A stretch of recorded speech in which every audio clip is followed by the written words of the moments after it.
The following video will show you just 15 of the many selections from non-Muslims telling you what they think of the last prophet, Muhammad, peace and blessings be upon him. Dr. William Draper, in History of Intellectual Development of Europe, 4 years after the death of Justinian, AD 569, was born in Mecca in Arabia, the man who, of all men, has exercised the greatest influence upon the human race, to be the religious head of many empires, to guide the daily life of 1/3 of the human race, may perhaps justify the title of a messenger of God. Philip K. Hitti, in History of the Arabs, within a brief span of mortal life, Muhammad called forth of unpromising material a nation never wielded before. In a country that was hitherto but a geographical expression, he established a religion which in vast areas suppressed Christianity and Judaism, and laid the basis of an empire that was soon to embrace within its far-flung boundaries the fairest provinces in the then civilized world. Thomas Carlyle, in Heroes and Hero Worship and the Heroic in History, the lies which well-meaning zeal has heaped round this man are disgraceful to ourselves only. A silent, great soul, one of that who cannot but be earnest. He was to kindle the world. The world's maker had ordered so. Mahatma Gandhi, statement published in Young India, 1924. I wanted to know the best of the life of one who holds today an undisputed sway over the hearts of millions of mankind. I became more than ever convinced that it was not the sword that won a place for Islam in those days in the scheme of life. It was the rigid simplicity, the utter self-effacement of the Prophet, the scrupulous regard for pledges, his intense devotion to his friends and followers, his intrepidity, his fearlessness, his absolute trust in God and in his own mission. These, and not the sword, carried everything before them and surmounted every obstacle. When I closed the second volume of the Prophet's biography, I was sorry there was not more for me to read of that great life. Edward Gibbon and Simon Oakley, in History of the Saracen Empire, London, 1870. The greatest success of Muhammad's life was effected by sheer moral force.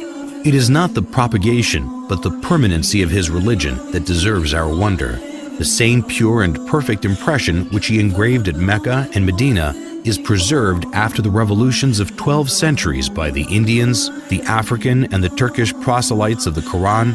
The Mohammedans have uniformly withstood the temptation of reducing the object of their faith and devotion to a level with the senses and imagination of man.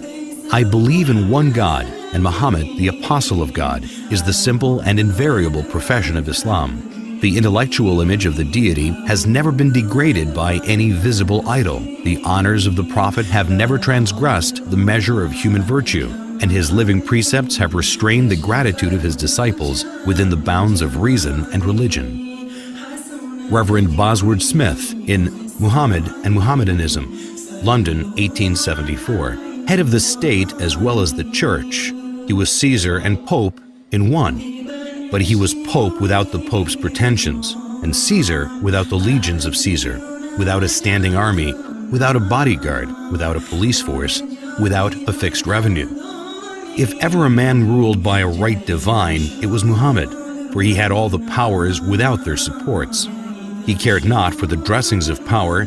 The simplicity of his private life was in keeping with his public life.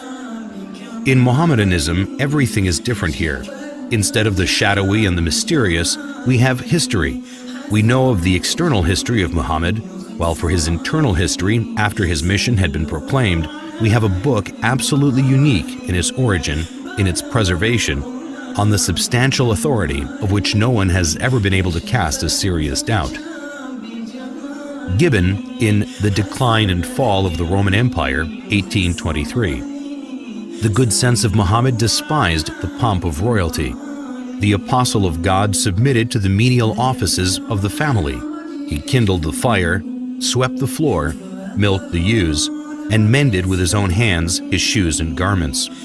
Disdaining the penance and merit of a hermit, he observed without effort of vanity the abstemious diet of an Arab. De Lacy O'Leary, in Islam at the Crossroads, London, 1923.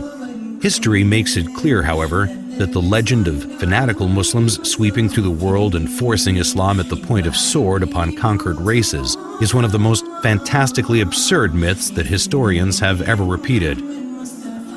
Sir George Bernard Shaw in The Genuine Islam, Volume 1, Number 8, 1936.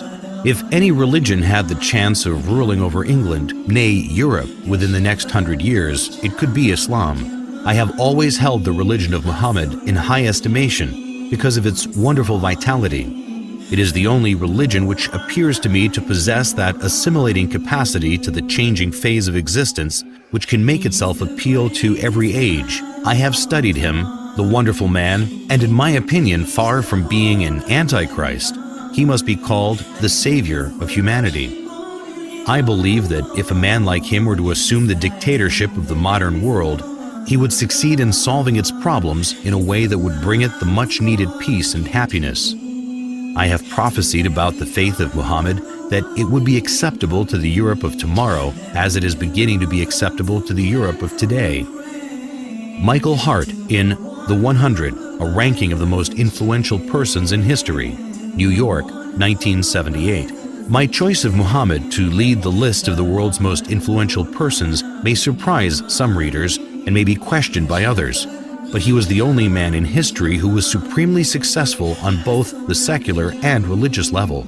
It is probable that the relative influence of Muhammad on Islam has been larger than the combined influence of Jesus Christ and St. Paul on Christianity. It is this unparalleled combination of secular and religious influence which I feel entitles Muhammad to be considered the most influential single figure in human history. W. Montgomery Watt in Muhammad at Mecca, Oxford, 1953. His readiness to undergo persecution for his beliefs, the high moral character of the men who believed in him and looked up to him as a leader, and the greatness of his ultimate achievement all argue his fundamental integrity. To suppose Muhammad an impostor raises more problems than it solves. Moreover, none of the great figures of history is so poorly appreciated in the West as Muhammad. Thus, not merely must we credit Muhammad with essential honesty and integrity of purpose, if we are to understand him at all.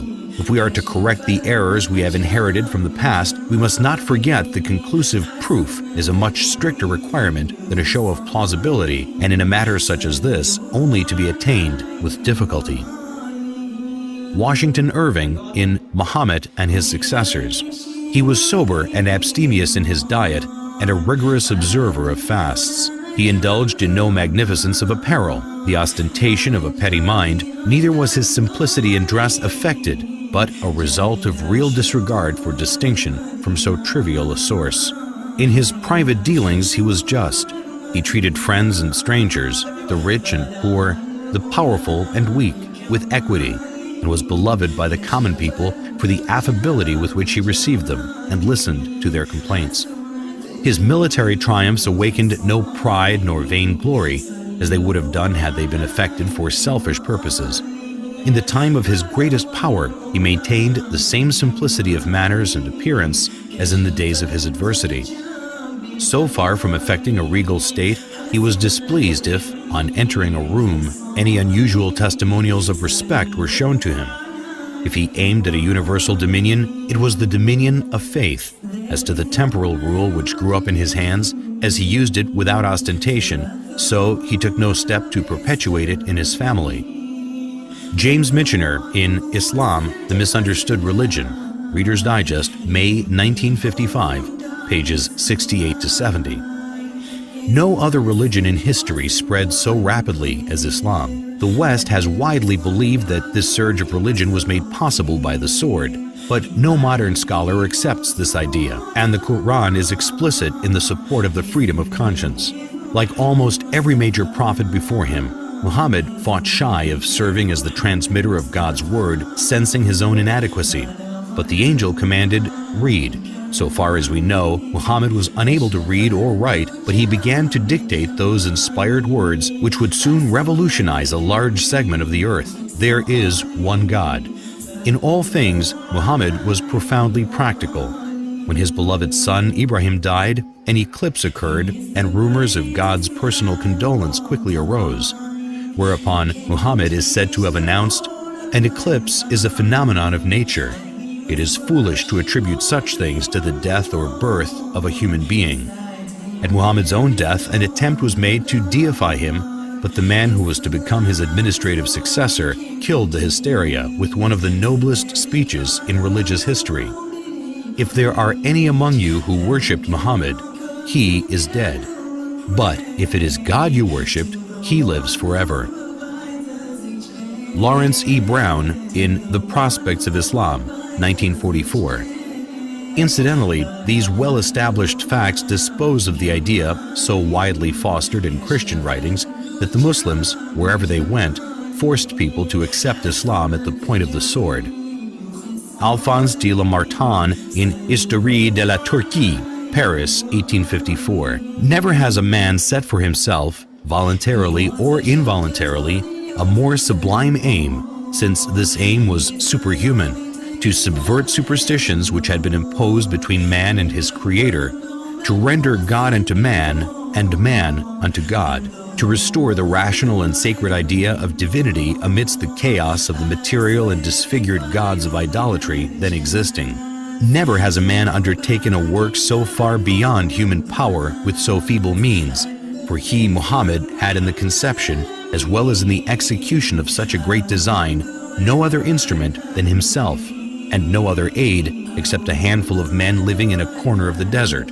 Finally, never has a man accomplished such a huge and lasting revolution in the world, because in less than 2 centuries after its appearance, Islam, in faith and in arms, reigned over the whole of Arabia and conquered in God's name Persia, Khorasan, Transoxania, Western India, Syria, Egypt, Abyssinia, all the known continent of northern Africa, numerous islands of the Mediterranean Sea, Spain, and part of Gaul. If greatness of purpose, smallness of means, and astonishing results are the 3 criteria of a human genius, who could dare compare any great man in history with Muhammad? The most famous men created arms, laws, and empires only. They founded, if anything at all, no more than material powers which often crumbled away before their eyes. This man moved not only armies, legislations, empires, peoples, dynasties, but millions of men in 1/3 of the then inhabited world. And more than that, he moved the altars, the gods, the religions, the ideas, the beliefs, and the souls. On the basis of a book, every letter which has become law, he created a spiritual nationality which blends together peoples of every tongue and race. He has left the indelible characteristic of this Muslim nationality, the hatred of false gods, and the passion for the one and immaterial God. This avenging patriotism against the profanation of heaven formed the virtue of the followers of Muhammad.